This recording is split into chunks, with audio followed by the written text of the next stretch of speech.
ketika kita tetap bisa menjalin secara bilateral hubungan dagang yang positif dan kita bisa mengekspor barang-barang yang tadi kita sampaikan termasuk untuk tekstil dan lain-lain yang padat karya, ini selain bisa memperbaiki neraca dagang, memperbaiki volatilitas nilai rupiah terhadap dolar, juga tentunya berbicara masalah job creation.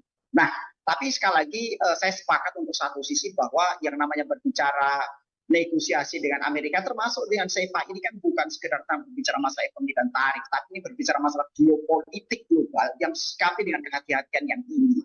Tadi Prof. Hikmah sudah menyampaikan beberapa catatan yang perlu dibuat oleh Indonesia, sehingga kita tetap mempunyai legacy yang bagus, kita tetap mempunyai, kalau bahasa nanti kita tetap punya marwah yang bagus gitu, baik secara bilateral dengan Amerika maupun dengan negara-negara lain. Jangan sampai kemudian ini justru menjadi backfire ketika kemudian kita juga membangun komunikasi bilateral dengan negara lain termasuk China dan lain-lain. Tapi ada satu hal menarik yang mungkin nanti Prof. Hikmah bisa lebih membedah secara detail.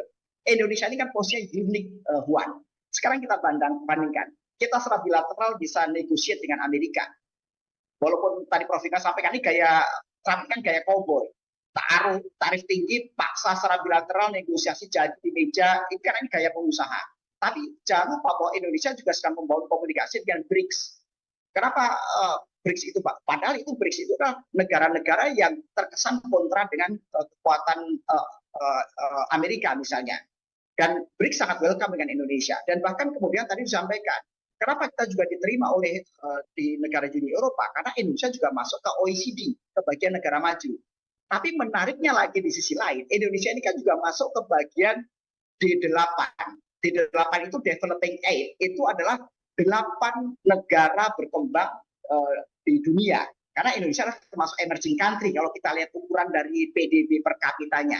Nah, ini kan sebuah atribut yang sangat unik dari Indonesia sebenarnya, yang secara positioning kita ini bisa posisikan sebagai bagian negosiasi di bagian emerging country. Kita juga bisa menjadi leading sector di ASEAN misalnya. Di sisi lain kita dengan Uni Eropa, bagian dari OECD kita juga bisa masuk, BRICS juga masuk, dan bahkan dengan Amerika juga masuk. Nah, kondisi karakteristik yang unik inilah seharusnya bisa dipertimbangkan oleh Indonesia untuk bisa positioning. Sekali lagi bukan hanya sekedar masalah konteks ekonomi, tapi secara geopolitik yang baik. Dan ini saya pikir Prof. Hikmah yang lebih komprehensif memandangnya. Kira-kira demikian, Buan. Oke, nah ini terakhir nih, mungkin kita mau closing statement dari Pak Adjib dan juga Prof. Hikmah. Boleh dari Pak Adjib dulu nih. Boleh Pak, catatan untuk pemerintah soal gimana nih Indonesia supaya nggak mempertimbangkan ekspor impor aja, tapi juga mikirin nih tentang lapangan pekerjaan. Silakan Pak Adjib. Oke, kita sudah memberikan masukan kepada pemerintah, Mbak Vivin, bagaimana pemerintah tetap melindungi rantai pasok dalam negeri, kemudian mendorong low cost ekonomi tadi yang sudah kita sampaikan, dan kemudian mendukung ekonomi domestik sehingga tidak terjadi kontraksi. Tapi poinnya adalah bagaimana Indonesia terus bisa mendorong kebijakan-kebijakan yang terbangun baik secara bilateral maupun multilateral dengan prinsip-prinsip yang juga mengedepankan kepentingan ekonomi nasional.